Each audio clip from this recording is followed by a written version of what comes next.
Hello everyone, welcome to another episode of the Career Breakthrough Series. Thank you so much for tuning in.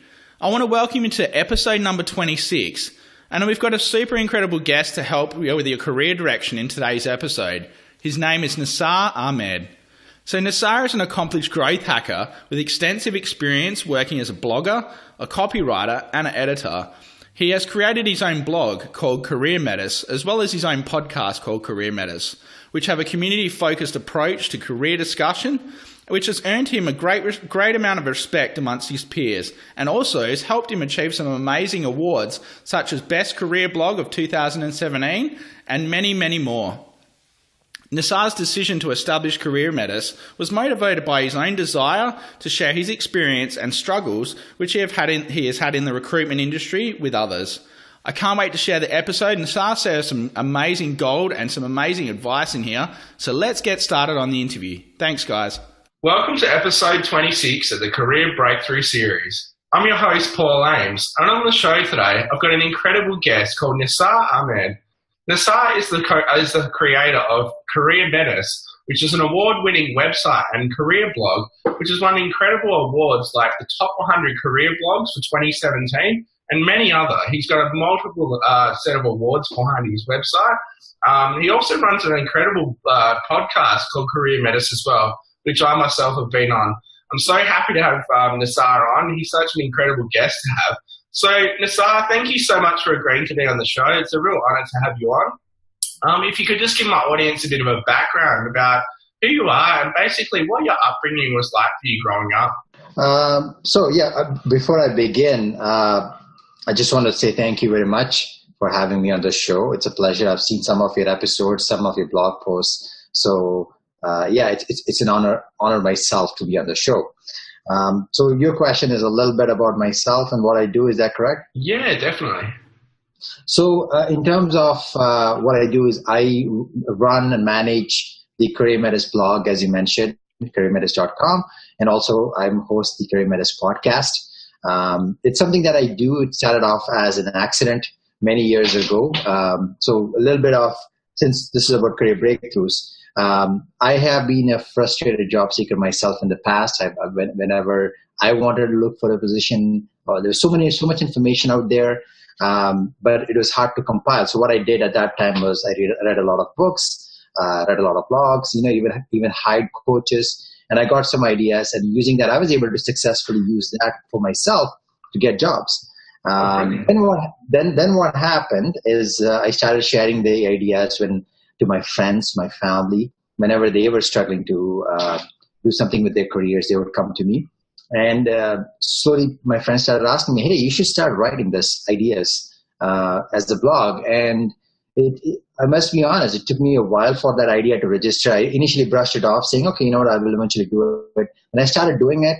And as I've been actively writing and managing other writers as well over the last 2 years, it has grown. So I'm really happy with the progress the blog has made. But the whole way it started was completely an accident. I started it just as a hobby to share my ideas. Now it has grown to a full-fledged blog. Oh, perfect. Thanks so much for sharing that, Nissar. And I completely agree with you. And previously looking at a lot of these job sites and career blogs, that the information's just so scattered. You don't really have anything organized. And most people just I reckon the bounce rate of a lot of these websites will be pretty high just because a lot of people can't find the info they're looking for. And I have to say, man, I absolutely love your website. It's brilliant. And it's, really easy to find and navigate everything on there. So thank you for sharing that. Oh, you're welcome. It's a pleasure. I learn a lot as well. Even when I interview people like you on my podcast, it's also a selfish reason. Yes, I'm doing it for the reasons, but I learn a lot editing, writing this content, and also interviewing superb guests. Definitely. I couldn't agree more. So, Nissar, I'd just love to find out a little bit more about some of the previous careers that you've done, and what would be some of the biggest takeaways that you've gained from those careers? So I have spent most or all of my professional career in sales. So I would say the first 5-6 years I was doing sales. In the last 3 years, I've been doing software sales. And I see there is a difference between just sales in general, B2B sales and software. Software is a little different model. So that's what I spent most of my careers. So that's one. And the second career I've sort of started building myself because of the blog is I've been learning how to become a growth hacker, how to take a business and try to grow it from scratch. So there's two different parallel careers that I run right now. Biggest takeaway for me, I think this applies not only to sales, it applies to anything else. But whenever you start work in a job, or whenever you work or looking for a job, the one rule or principle I live by is nobody really cares about you. Yep. And I know when I say this, people initially are taken back saying, hey, come on, that's not fair. But the truth is, if I go to work every day and my boss expects something about me, from me, that's the reason I have the job. My customers expect something from me and my company. That's why they buy us, right? That's why they buy our product, whatever it is. If you're looking for a job, the person who's interviewing, the hiring manager, the recruiter, they have a problem, so they're trying to fill it. So nobody really, people have to be very objective. They had to take away the personal side and say, what value do I bring? So it's always about the other person, not about you. So that's the number one thing I've always learned. Nobody really cares about you. They're purchasing or they're investing in what you can do for them. Yeah, exactly. Right? I agree completely with you. I think I've brought that up on your podcast as well. It's one of the biggest things, a lot of people are exactly the same. A lot of my clients are taken back when you say, an employer is just looking to make a return on investment when they're hiring you.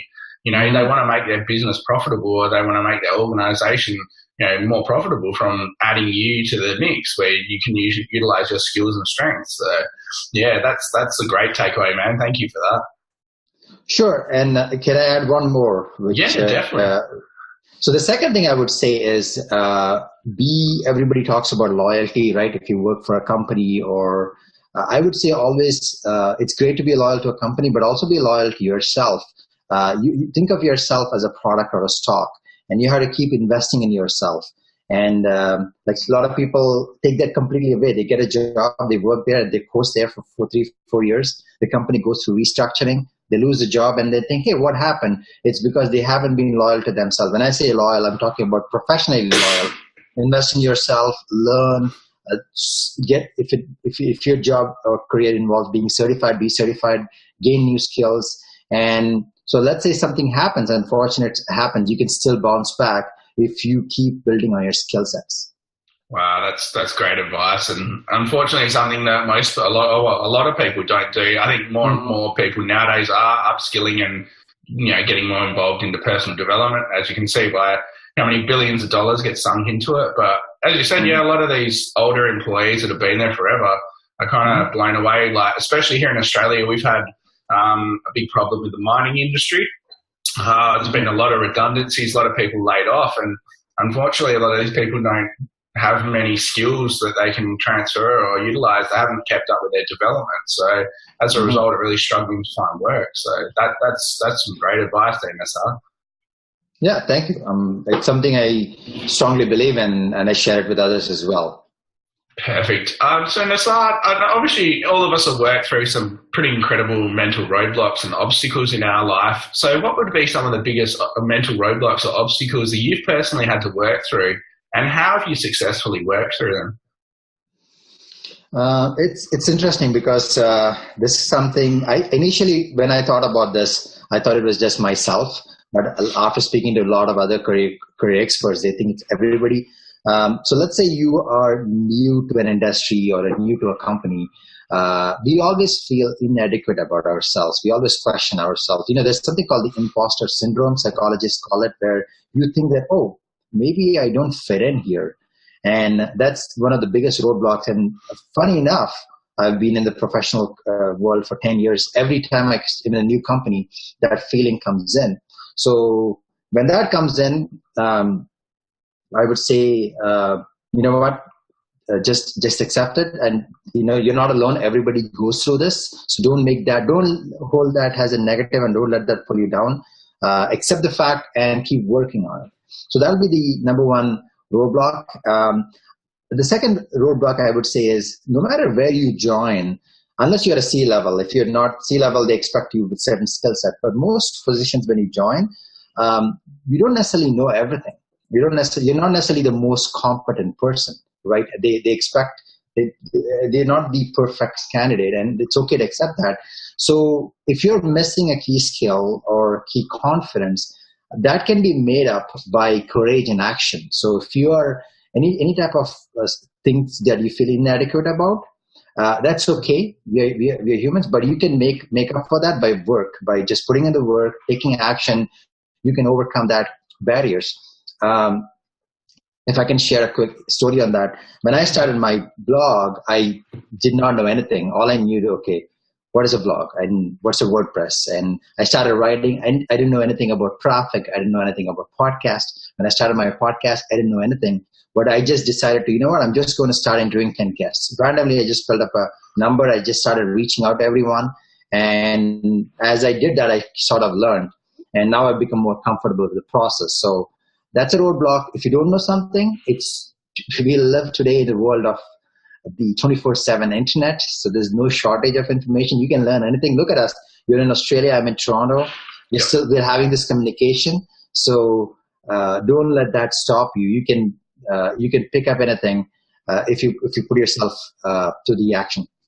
Exactly. That's great advice. And yeah, it hit a lot of similarities with what I've gone through as well. With the podcast especially, I didn't have a clue about it. I just had this idea in my head that I love interviewing people and talking to people and sharing their stories. So I just started doing it. And yeah, it's amazing the traction you start to pick up when you really reflect on things and you go, wow, I can't believe I've, interviewed these people or, come this far already. So, and there was another point you touched on there I think is really valuable for a lot of employees. Something one of my previous guests, Libby Gill, touched on. She's an executive level coach. She was saying that, when she was spent her time, she was a senior VP for Sony Pictures or Sony Films in the US. And during that time, she said she didn't have a clue. She just kept putting her hand up for positions. So eventually to get to that level, she just kept putting her hand up, and she felt like an imposter, she often said, where a lot of people at lower levels than her, or the people who were in her team were way more smarter than her, or had a lot more competency in what they did. But the fact was that she had to lead and direct them and trust in the abilities that these people had. So I think that was great advice you shared. Thanks for sharing that story. Actually, that is inspiring to hear, right? Like if someone at that VP level can do it, most people should be able to do it. Exactly. I think, it really emphasizes that the world's your oyster. You just got to, have the right contacts and just keep putting your hand up and developing yourself. So, that's crucial.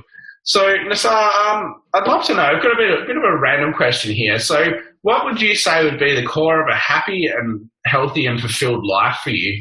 Wow, that's you put me on the spot there. That's that really makes me think. I'm a firm believer happiness is a choice. So happy and fulfilled. So I'll talk about happiness first, right? So a lot of people have this idea that if I do this, I'll be happier. Like let's say I'm at this job today. If I make $5,000 more at this new job, I'll be happier. So they're always putting in a future projection of something. Oh, if I lose 10 pounds, I'll be happier. Or if I don't live in Toronto, I'll live in Sydney, I'll be happier. So I'm a firm believer that happiness is a choice. So you can make up your mind in this moment what you can be happy about. So that's number one. So happiness I would say don't wait for something in the future. You can create your own happiness by all the things. Most people like you and I and the people that we know living in Canada, US, Australia, we don't have as many problems as a lot of other countries in the world. So it's a lot of things to be grateful and happy about, right? That doesn't mean if you're discontent, like you should never be content. Like you always want to be like the VP example, the guest you had who was not content with what she had. So she kept raising for higher stakes. That you should always do. Fulfillment is an important thing. I think for me, fulfillment would be when if I'm doing something, I'm personally happy doing it, but even someone else, even if one person gets impacted and they get a benefit out of this, that'll make me fulfill. I think we are social creatures. So I've given you a high level answer. Coming back to me, I would be, if I would say happy and fulfill, I'll be looking at myself in a career. Like I look at my blog, CareerMetis. I'm very happy running it. I'm very happy interviewing guests. I get fulfilled when people reach out to me and saying, hey, wow, I want to be on your podcast. Yeah. I think this will help me get exposure. And someone reaches out to me and say, hey, I think I should write for your blog because I think it will really help me with my career. And someone reaches, oh, I love that advice. I applied this and I was able to get a raise. So those things will make me happy and fulfilled. So to be honest, I mean, there's a lot of things I would change in my life, but overall, I feel that I'm happy and fulfilled at this point. That's brilliant, and yeah, I love what you just shared as well. It's really true, and yeah, I think a lot of people, as you said, you should never be content, but yeah, as you said, there is a lot of other problems going on around the world, and we're in pretty fortunate countries, and everything here. I think a lot of people don't reflect on what they do have as well. As a key element in happiness and fulfillment as well. So yeah, thanks for sharing this.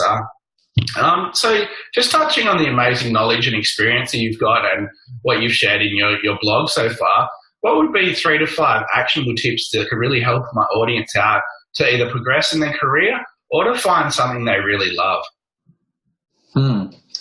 It's a great question. So 3 to 5. The first and foremost, I think when you were a guest, we talked about this as well. Before you even look at the whole concept of looking for the ideal position, salaries, and all that, just adapt the mindset that nobody really cares about you. That's how the world is. That's how the professional corporate world is. Even if you're an entrepreneur like yourself, it's not about you. It's always about the other person. So change your mindset. And so when you change that, okay, how can I help this company? How can I help this employer? So that'll be the number thing. Change your mindset that it's not about you. It's not about me. It's never about me. The second mindset I would say is before you start anything, create something called personal success file. Just write down your accomplishments. Let's say you're a brand new student who just graduated and you feel a little bit weighed down because you look at all the competition out there. A lot of people don't give themselves credit. So I would say spend half an hour to write down all the accomplishments you have had, put yourself in a right mindset, and use that inspiration to create a resume or something like that. Because if you don't feel confident about yourself, or if you don't believe that you can deliver, the potential employer can sense that.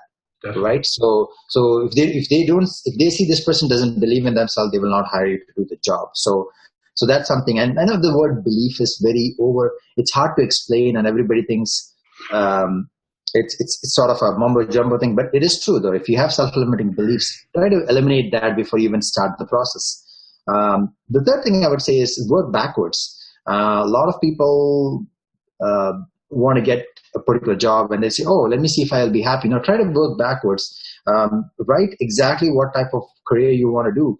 About 10 years ago, when I came to Canada, I actually wanted to be in sales. I have an engineering education, and I was struggling to find a job, but I sat down one day and wrote down the exact type of income, the exact type of office. Even I said that I'll have a view, the window view. It's something ridiculous, and it'll be only 50 to 30 minutes commute from my house. I wrote it down. And I said, okay, this is what I will settle for. And then I started applying for jobs. And funny enough, when I got the offer, it is exactly what I was looking for. Wow, that's perfect. Right? I know it's because your mind focus on that. I got the salary range I was looking for. I even had my own phone on nowadays everybody has their own phone and own laptop, but at that time they did not. This 10 years ago. And I also had a view of the window. Perfect. So that other than that, once you fix all this, everything else should take care of itself. And one last thing I would say is, if you have a position, if you're looking for a job, I understand you can use some help. You can reach out to recruiters, or you can just start applying passively. But let's say you're a brand new student, or you just someone who has been laid off. What I would recommend is make your job search a full-time job. And this is where a lot of people make a big mistake. They get laid off, or they're looking for a job. They're very lackadaisical, or they're very, okay, I'm going to apply for 2 positions today. No, imagine that your 9 to 5 until you get a job is to find a job. Yeah. And that's how you should. And you've had Grant Cardone on your, is an amazing motivational speaker. I think you have had him as a guest, and he actually has a video on YouTube saying that you know what? If you don't have a job, if you want to make income coming in, make that your job. You should be focused on that full time until you get that. And you can hang out with your friends, watch TV later once you get an offer. So take that job search seriously. And if you do all these things, I personally have, I will only share something that I've personally used and tested by myself. And I would say these 4 things would be really useful, no matter what position they are and what situation in life they are in. That's great advice. I absolutely love all of that. And then, such good practical advice there. So guys, go back and take a listen and, write down what Nissar has just shared with us. I especially love the part you said about the visualization, because that leads on to the next question, one of the tools that I utilize in my counseling. The question I ask is called the miracle question, which is from solution-focused therapy. So it basically goes, imagine if you went to sleep tonight and overnight a miracle occurred. And when you woke up the next morning, everything you ever wanted in your life or any impact you ever wanted to make on the world had come true. There was no mental roadblocks and no financial roadblocks holding you back. What would be the biggest thing that you'd want to change in the world or in your life? And what would be the biggest impact you'd want to make? Okay, wow. I've actually not talked about this with anyone else, but I'm happy to share because in terms of what I'm doing right now with my business, with the blog, I'm very happy because at the end of the day, there's a lot of people out there who need your blog, my blog. They need the advice. They want to. But being unemployed, let's take an example. A few years ago, 2008, 2009, there was a recession, and we saw the impact. Our generation saw the impact of what that could happen. I have this idea that unemployment causes a lot of issues. Unemployment, if there is unemployment, I'm talking very macroeconomics right now. There's crime, there's the economy stalls. So the more people have jobs, the more happy they are in their career. It's like a cyclical effect. It's like, if people are fulfilled or people find meaningful careers, then they are happy. They themselves are happy. They are going well. The family works well. The city works well. The country does well. The world does well. So one of the reasons that actually keeps me going is that, even if 2 people read my blog and podcast and they get a job, they're happy. It gives them that immediate impact that has a ripple effect over time. So my vision, if I wanted to change the world, one thing I wanted to do is I want to empower everybody to be employed, because I think zero unemployment is very idealistic, but imagine if that is possible, the impact on the world would be great. People would not have time to go do things that waste their time if they are really fulfilled, right? If they have a career, if they have a job, they would not go on a strike. They would not there won't be a lot of blue collar crimes. And I'm making claims, but I've done reading and all that. There's a lot of analogy with a lot of Yeah, so true. I think that's something so valuable, and as you said, it would eliminate a lot of the potential issues with people looking for income or finding any means possible, which is relating to crime or turning to crime or doing those sort of things. So yeah, that's a great response. Oh, thank you. I'm sorry it took me a long way to get to that answer. Oh, no, not at all. No, it was perfect. It was a good lead up to it. And I think, definitely something that would impact the world. I think the problem too is a lot of people don't want to work, especially here in Australia. They get a lot of people get the work for the dole, or they get unemployment benefits here. And the problem is I think some of the minimum wage jobs actually pay less than the benefits they might get from the government here, which makes a lot of people still not want to work. They're really lazy people, or people who just don't want to do anything. So I think that's one of the issues here, is where the people working, making $13 or $14 an hour are getting paid less than people on benefits. So, so what would you say would be the best career advice that you've ever received in your life, Nissar? I think the best career advice I've received was from one of my managers, and he said you should always dress and act as if you are dressing and acting for the next job. And let me give you an example. And he was my sales manager, and every other sales manager dressed very no, I mean business casual, just like the way I'm saying right now. But he would always wear a suit to the office, a tie to the office. And then the advice he said, and I remember this. I was having my performance review, and he asked me, what do I want to do with the company? And I said, listen, I'll be very honest. I'm in sales. I'm motivated by money. I want to make more money. And he asked me, what about your career? I said, I haven't given it thought. And he said, you should. And he said, you should always act and behave as if you already have the job that you already want. So it's actually a reverse engineering. So I thought that's amazing. So he said, if you're in sales, you should start and act like a team lead. Or if you're a manager, you should start and act like a VP. And eventually that will happen. So that really stood out for me. That is one of the best advices I've received. And that's why a lot of things really matter, right? Like that's why the whole I talk about continuous learning, because if you're striving to get to the next level, you learn continuously, you dress well, you take your job seriously, take a sense of pride, because if they're looking for a promotion, if they're looking for a guy to promote or a girl to promote, who do they look for? Someone who's motivated, someone who wants it, someone who is taking initiative, and someone who's proactive. So that blew me away, and it took me a while to really get that message, but I would recommend that to anyone. Yeah, definitely. And I remember like a big inspiration as one of my previous guests too, who has inspired me probably the most in my career counseling, is Nicholas Law. He wrote an award-winning book called The Pathfinder, and he actually talks about that too in his book, where he says, you should always be thinking and acting like the next level up from you, or the next progression in your career, or the next place you want to get to. Because eventually that will push you into opportunities, or open up a lot more opportunities to progress to that level. So, yeah, I think that's really valuable advice. And I think a lot of it all comes down to mindset. And, as I said, I know I talked about that in your show, and I think mindset is such a powerful thing that can really make drastic changes in your life if you really adopt a more growth mindset. So I'd like you to recommend a book, because you mentioned the word growth mindset. I think there's a book called Mindset. It's called Mindset by Carol Dweck. And she talks about the growth mindset and the fixed mindset. And it's exactly what he just said. And that was one of my favorite books. He talks about how people with a growth mindset think and people with a fixed mindset think. And if you do 10 years later, the same two people, the person with the great growth mindset is always ahead. Exactly right. I remember the classic thing where I was at Harvard Business School. I remember, this is the classic thing that's stuck in my head, where they did a test on, 25 people who, 25 people who did something at Harvard and applied themselves, or did it was something in specific, and the 25 people or something like that who didn't do that, and the 25 people who had applied themselves and done what they'd said were earning a minimum of $100,000 more a year than the people who didn't. So it goes to show you the power of action and mindset. So exactly.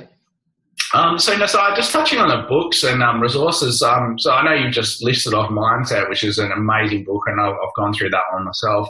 But is there any other tools, books, or resources that have really helped you achieve the level of success, or really helped you move forward in your life? So if I can break, for example, for mindset, I would recommend the 10X Rule by Grant Cardone. He changes the way you think, the way you set goals for yourself, the way you set career. Most of the advice is geared towards sales and entrepreneurship, but still, it changes your mindset. And if I a quick, that's like a top book I review. In terms of mindset, another book I do recommend, and this is a book I read every year, January 1st every year, and whenever every year during my birthday I read this book again. So I read this book twice a year. It's called Think and Grow Rich by Napoleon Hill. It's an all-time classic, and if you go back, any personal development book, any mindset book, they all talk about this book. And the title is a little misleading, because someone would say, oh, I just want to be happy. But even though it says Think and Grow Rich, it's all about mindset. It's all about it's an inspiring book. It talks about having a burning desire. It's actually if you go to any bookstore, it's only $9-10. That's right. It's for the amount of wisdom they have. Actually, no. It's if you have an Amazon Kindle, I think it's $2. So there you go. It's worthless. So for mindset, I would say 10X Rule and the Think and Grow Rich is my favorite book of all time. I read it every year. Then I would say in terms of books, it depends on someone's career. You should always be reading. So I'm in sales. I read books or sales books, a lot of them. If I'm a marketer or a growth or in advertising, I should read that book, like in that industry. So every industry has 4 or 5 books. Ask people what is famous in that, what is good in that industry, and read that book. And I've interviewed people from different careers. Everybody has a career-related book. So focus on the mindset, but also focus on your skill set as well. Yeah, that's really good. I really like how you've differentiated that as well, and you broke it down into specific niches or whatever industry that people are going into. As you said, I think there's definitely about 4 or 5 top books that are really going to impact them. As I said, with the career, I've read a lot of different career books and audio books, and I think Nicholas Law's one, The Pathfinder, is definitely one of the most powerful ones, and the ones that I've adopted the most with my clients and even myself with my career. So yeah, I think that's great. Thanks for sharing that. I Think and Grow Rich is such a great book. It's a classic, been around forever, but it's funny, every guest, or like I listen to a lot of podcasts myself. So every guest on a lot of shows for entrepreneurship, guaranteed that's probably one of the biggest books that they list. So yeah, it's a real game changer, that one. I also want to add one thing about Think and Grow Rich. Actually, I'm not sure if you Jim Carrey is a famous comedian and actor. Even he himself, and so it doesn't have to be business, doesn't have to be entrepreneurship. So even people who are not in like a career like that, like Jim Carrey is an actor, so he has this story where he used that principle, of goal setting, and how he earned his first major breakthrough. So that book, even though, like I said, it says Think and Grow Rich, it is misleading. The title might look like it's only for people who want to get rich, but it is for everyone. Yeah, definitely. I love Jim Carrey's story too, thinking about that one where I think it was he wrote a blank check for $10 million for acting services rendered, and ended up going up to Mulholland Drive, looking at the ideal house he wanted, and secured that. I think it was about 8 years later or something like that, or a little time later. So it shows you the power of what you can do when you put your mind to something and keep on course and take action. Yeah, absolutely. So Nissar, I've just got another question for you. So we've all got a really positive trait or a really positive habit that's really helped us move forward in our life or achieve success that we've created.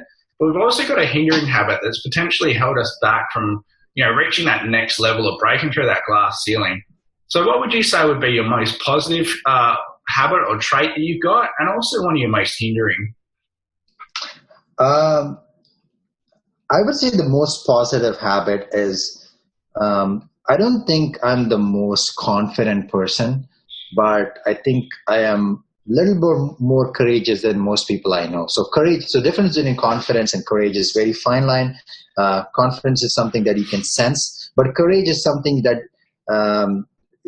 you don't have to be someone who enters a UFC fight, an MMA fighter, to have courage. Courage could be something like very simple, calling that potential employer, cold calling an employer saying, hey, you're looking for someone, or showing up at the office, and that takes courage. So I would say I've done quite a few things that I'm really courageous, and that is something I would say is one of my positive characters. I acknowledge I am not the most confident person, and I think as I get older, I've stopped worrying about confidence, because if you rely on confidence, and you will start making excuses. Oh, I don't feel confident, so I don't want to go on Paul's interview today because I don't feel confident today, right? Yeah. So that would be my first thing.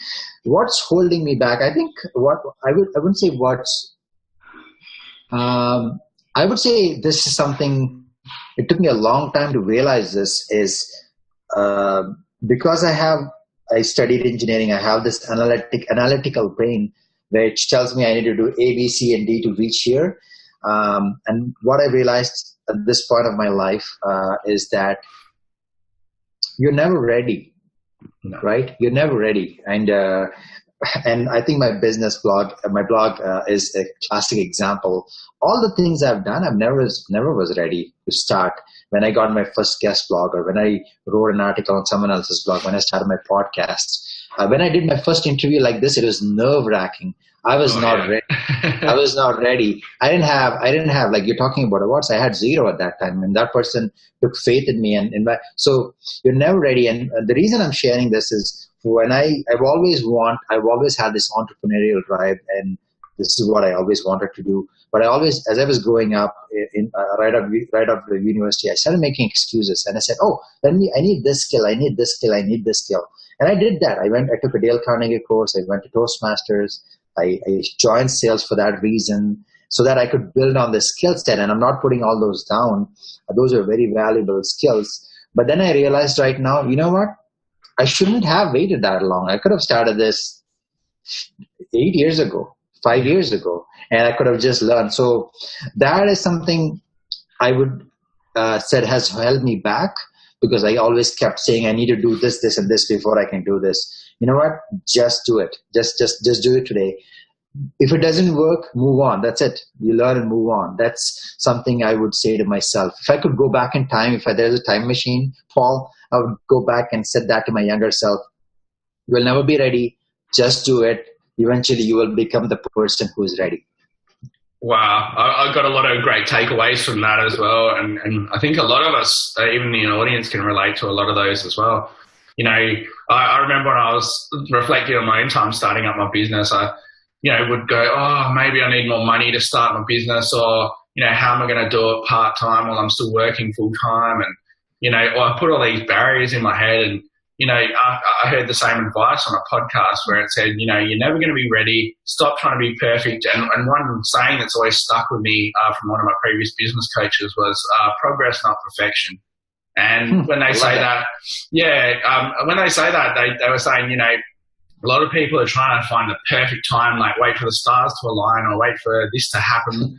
And realistically, it's not going to happen. So you need to just try things and test them out. And another key takeaway I got from that is the courageous aspect. I can really relate to that because, all through my life, I was a pretty shy, I'd say introverted sort of a person where, I constantly got told I wasn't smart enough to do things, or, through high school, I wasn't good enough to do this, wasn't good enough to do that. As a result, that's what sparked my whole thing for my career counseling is, wanting to help other people with their directions that I struggled with for so long. And I think courage is what really has helped me. I'm not afraid to reach out to people. I'm not afraid to do things. So, I think that's valuable, man. And I think you're going to go a long way. And, I'm really proud of you for what you've created too, Nissar. I think it's an amazing platform and an incredible way to touch and help many people's lives. So well done, man. That's amazing.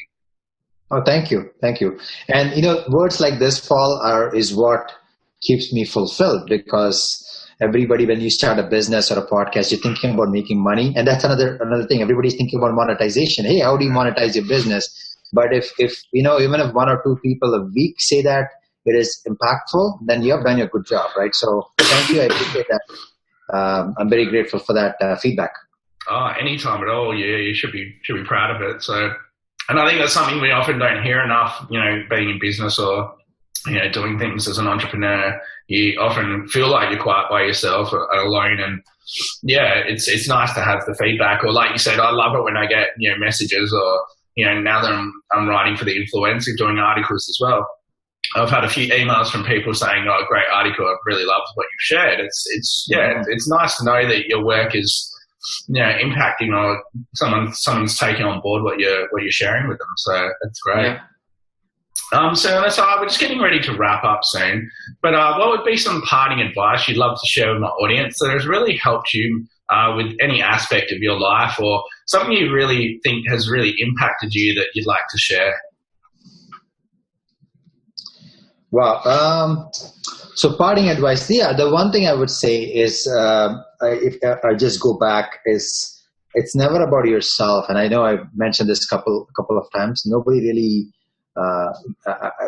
is it okay if I just say one swear word? Is that okay? Go for it. Yeah, definitely. So one parting advice is nobody really gives a shit about you. And I'm not saying this because people are evil or selfish. It is how the world is. And this is so true. What you can do for them. And if you adopt this mindset, I'm telling you, I guarantee you, you will never be, and you will have lifelong employment if you internalize what I just said. Because even if you lose your job, and you can take that and translate that to someone else's benefit, they will hire you. I've lost jobs. I've been laid off. I've quit. And I've always found something. And it's just because I have that mindset. If I'm talking to you, Paul, and you're my potential employer, I know you don't give a shit about me. It's all about you. What do you want to accomplish? And I can change my message. So I'm telling, parting advice is, if you really internalize this, nobody really gives a shit about you. You will have lifelong employment if you choose to. Exactly. Yeah, that's great advice to take away as well. And I think especially in resumes, I noticed that a lot doing resumes is a lot of people make it all about them, and really it's all about what benefits or what are some of the biggest achievements that you've created for your previous employment. And when I say that, a lot of people don't really put, for example, so I'll use sales as a classic example where they put the best thing a lot of people can put on their resume is, achieved the sales over and above the sales quarter target for this month, or, added $10 million to the bottom line for this organization this year.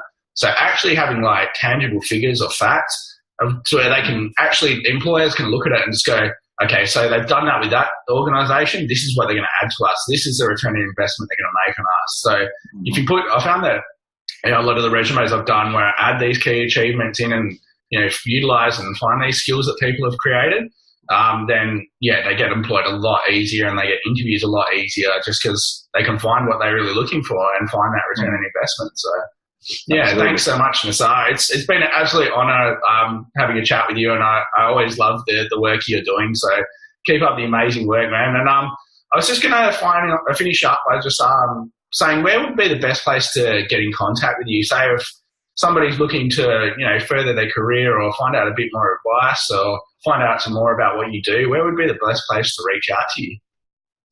I would say my blog would be a great place. There's always, they can also comment and they can send me an email. My email is there as well. So it's CareerMetis.com. I consider myself an open networker. So if you find me on LinkedIn and add me, I'm always, I connect with most people. So LinkedIn is a good place. So LinkedIn and my blog, CareerMetis.com, are the top two places.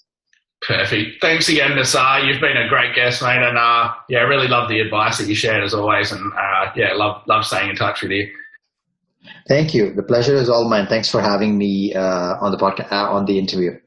So guys, stay tuned next week. We've got another incredible guest who's really going to help you break through that ceiling into a new level in your career. So stay tuned then. If you've ever found yourself looking for career information to help you move forward in your career, but you're struggling to find some sort of structure of where you can get all this information, Nissar's website and blog, called CareerMetis, is the #1 place for you to visit online for all things career related. As you can see below, these are some of the top awards that Nissar's won for his website and for his blog, so you're in good hands and in the best advice possible. Nissar has some amazing guest bloggers and top career experts sharing their advice around the world. So be sure to check out his website at CareerMetis, CareerMetis.com. And guys, stay tuned next week. We've got another amazing episode for you then. And if you haven't already, be sure to hit the subscribe button and the link below. Thanks a lot, guys. I look forward to sharing another episode next week.